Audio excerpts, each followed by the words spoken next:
Bueno, continuando con la clase de síntomas y síndromes en urología, cabe mencionar que habíamos dejado aquí en lo que era un hidrocele, que es la dilatación de la ocupación del líquido entre las dos vainas de la vaginal.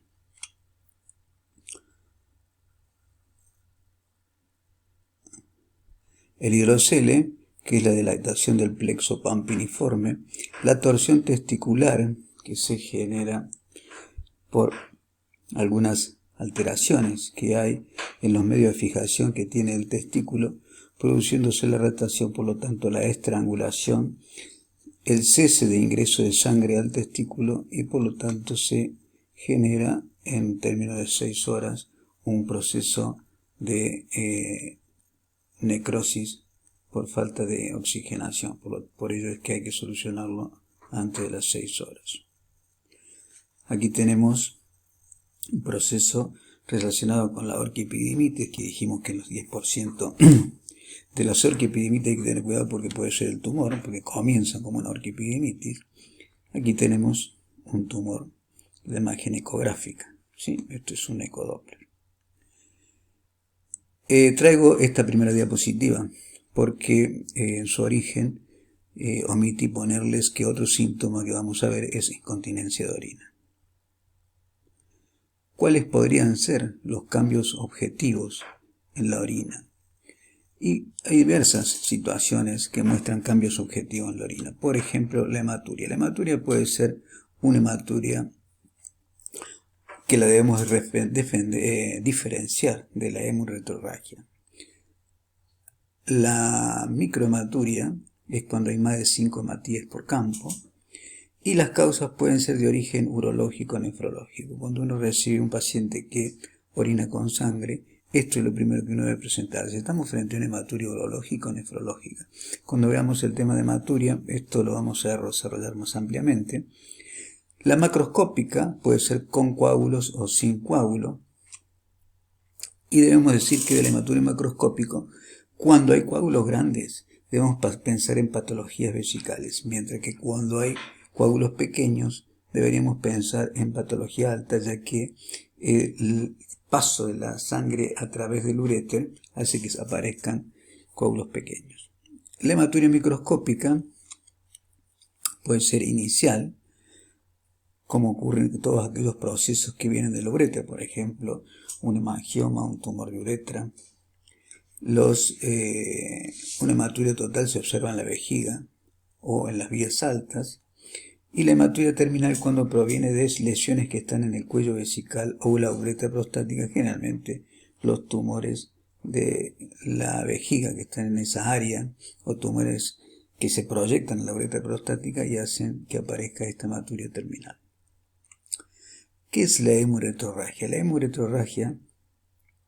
La uretrorragia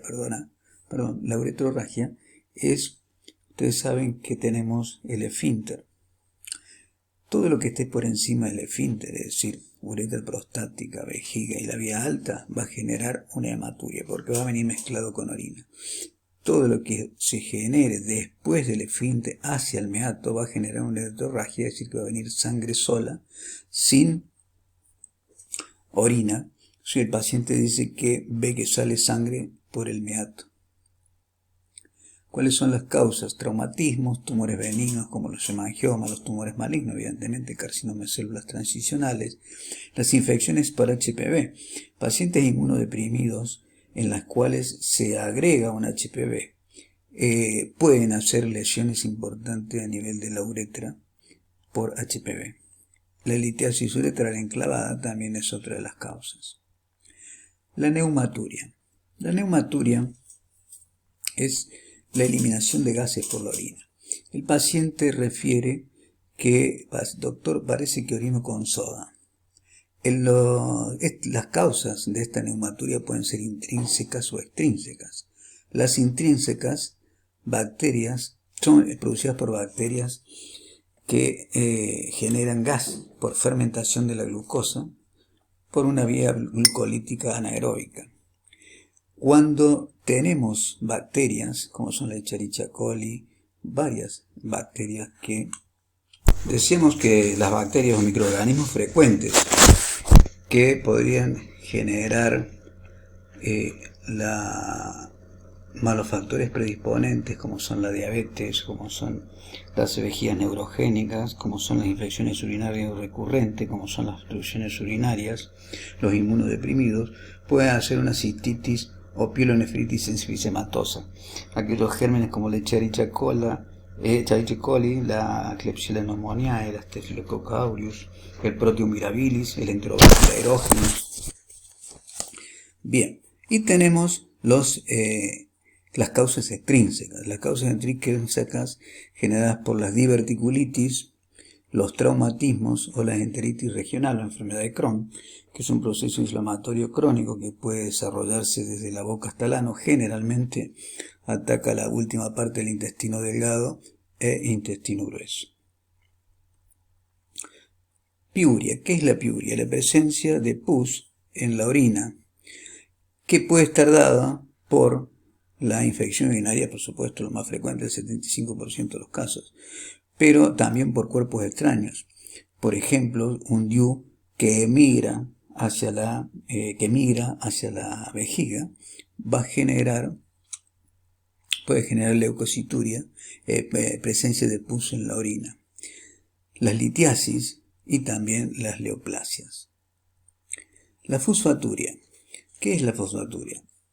Normalmente en la orina podemos encontrar de 2 a 4 gramos en 24 horas. Cuando encontramos más de esto, estamos frente a una fosfaturia que debemos comenzar a investigar.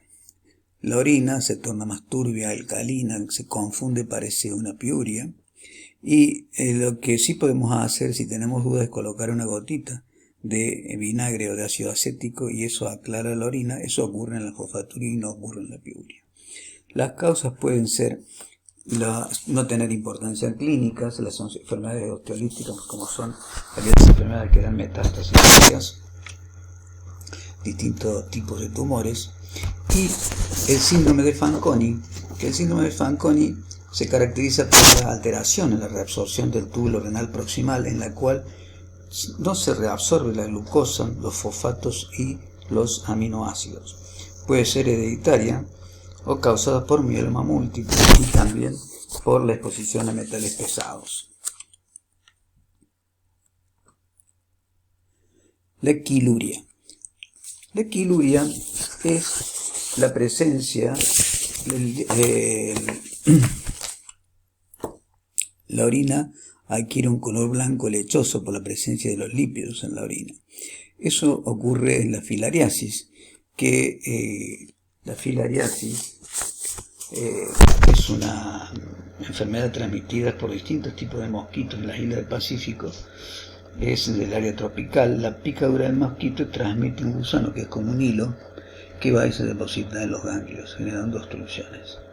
Los traumatismos, la tuberculosis, que en la tuberculosis el agrandamiento de los ganglios torácicos, la obstrucción del conducto torácico por masas o trombosis hace de que después aparezca la presencia de quiluria en la orina. Y también los tumores retroperitoneales, ¿sí? La rotura del linfático que se comunican con el sistema colector y las grandes obstrucciones que producen del sistema linfático pueden generar también la quiluria. La fecaluria. La fecaluria es la presencia de materia fecal en la orina. A veces los pacientes dicen: doctor, usted sabe que orino y parece que si como pimiento aparecen los trozos de pimiento sin digerir en la orina. Eso puede ocurrir. Como ustedes ven, aquí tenemos un asa intestinal que se comunica con una fístula con la vejiga. Las diverticulitis, es decir, cuando se perfora un divertículo, puede comunicarse con la vejiga. El cáncer de colon, lo mismo. La enfermedad de Crohn, es decir, aquella enfermedad inflamatoria crónica de la cual hablamos.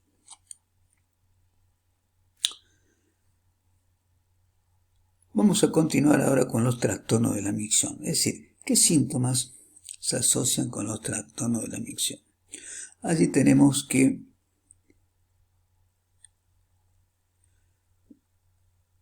pueden estar relacionados con la cantidad de orina que producimos, con el ritmo de eliminación, con la forma de micción que tenemos. Así, cuando hablamos de la cantidad de orina, puede ser una poliuria, cuando orinamos más de 1500 centímetros cúbicos, mientras que en la oliguria es cuando orinamos entre 300 a 500 centímetros cúbicos, y la anuria cuando hay ausencia de la producción de orina, que este es un dato importante a tener en cuenta porque a veces confundimos una anuria, decimos anuria al paciente que está en retención completa de orina. En la anuria el paciente no produce orina, en la retención completa de orina el paciente no puede eliminar la orina. Estas alteraciones en la cantidad pueden ser transitorias o crónicas como ocurre en los trastornos osmóticos, en las lesiones renales, en los trastornos hipofisiarios con la hormona antidiurética. El ritmo de la micción depende, si es más frecuente durante el día, generalmente hablamos de polaquiuria, mientras que si ocurre durante la noche hablamos de nicturia. Y en cuanto a la forma de micción, tenemos la disuria y la micción dolorosa. La disuria que puede ser de esfuerzo o de retardo. Es decir, que el paciente de esfuerzo, el paciente que dice que va a orinar y tiene que hacer esfuerzo, mientras que la de retardo es aquel paciente que va a orinar y tiene que esperar para que salga el chorro de orina. En cuanto a la cantidad, dijimos, luego tenemos la anuria y la oliguria.